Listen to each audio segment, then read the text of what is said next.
Hello everyone, this side doctor S के सिंह। और आज इस वीडियो के माध्यम से मैं बताने जा रहा हूँ कि कल की जो सुनवाई होने जा रही है, जो सुप्रीम कोर्ट में फाइनल वर्डिक्ट आएगा 2024 के लिए, उसका क्या एक्सपेक्टेड होगा। मतलब सुनवाई किसके द्वारा की जाएगी और मतलब उसका परिणाम क्या होगा। तो मतलब सुनवाई के एक दिन पहले अगर आप इसे देख लेंगे तो बहुत सारा चीज़ क्लियर हो जाएगा और आपको पूरे फैक्चुअल चीज़ से मैं बताऊंगा कि मैं ऐसा क्यों बोल रहा हूँ और एक्सपेक्टेड वर्डिक्ट क्या आने वाला है ना। तो सबसे पहले और हम इसमें भी बात करेंगे कि क्या रिनीट पॉसिबल है या नहीं है, क्या सारे बच्चों के लिए पॉसिबल है या कुछ कुछ ही बच्चों के लिए पॉसिबल है। तो एक्सपेक्टेड चीज़ें के बारे में बात करेंगे और पूरे तख्त के बारे में बात करेंगे। देखिए, सबसे पहले आपको पता होना चाहिए कि सीबीआई इसके लिए इंक्वायरी कर रही है, ठीक है। और एनटीए को अलग चीज़ें कर मतलब एनटीए अलग अलग अपने एफिडेविट सबमिट कर रही है अपने सुप्रीम कोर्ट में। साथ में मिनिस्ट्री ऑफ एजुकेशन ने भी बहुत सारे एफिडेविट प्रोड्यूस किए हैं। एनटीए ने फिलहाल आईआईटी मद्रास से डाटा एनालिसिस भी कराया है। तो ये सारा चीज़ सुप्रीम कोर्ट में फील्ड है, ठीक है। सीबीआई ने भी बहुत सारा चीज़ अपना प्रमाण दे दिया है जो सुप्रीम कोर्ट में है। अब सीबीआई के अकॉर्डिंग ये बताया गया है, जहाँ तक अभी तक न्यूज़ है, कि पेपर तो लीक हुआ है, ये बात तय है। पेपर लीक हुआ है, बात तय है, बट पूरे मास लेवल पे लीक नहीं हुआ है, ये सीबीआई बोलती है।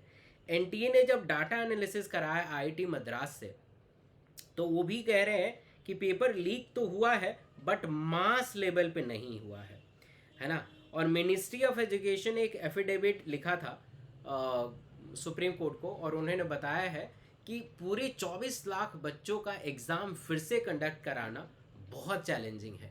दूसरा, उन्होंने ये भी लिखा है कि इसमें जो प्रतिभा वाले छात्र हैं, जिन्होंने मेहनत किया है, अपने मेहनत के दम पे 650 से ऊपर नंबर लेके आए हैं, तो उनके साथ इनजस्टिस हो जाएगा।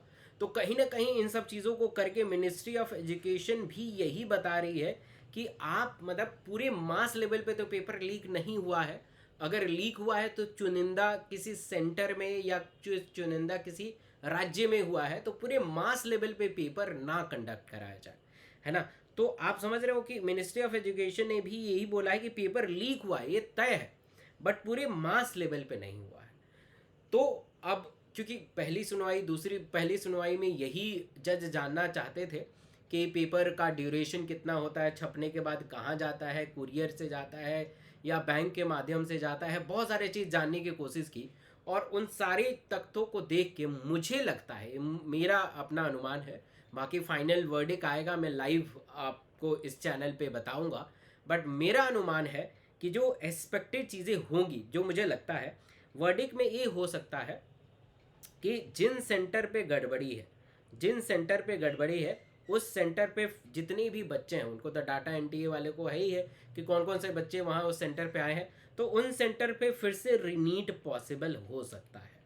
एक तो ये पॉसिबिलिटी लगाई जा रही है, ठीक है। ये पॉसिबिलिटी लगा रही है कि जो जो सेंटर में गड़बड़ी है, क्योंकि कुछ अभी हमने देखा कि मणिपुर में भी कुछ सेंटर में कुछ गड़बड़ी हुई थी। तो जो जो सेंटर जो सुप्रीम कोर्ट के सुनवाई के लिए आ रहे हैं, उस सेंटर में कुछ कुछ गड़बड़ी हुई है, तो उस सेंटर में दोबारा रिनीट हो सकता है।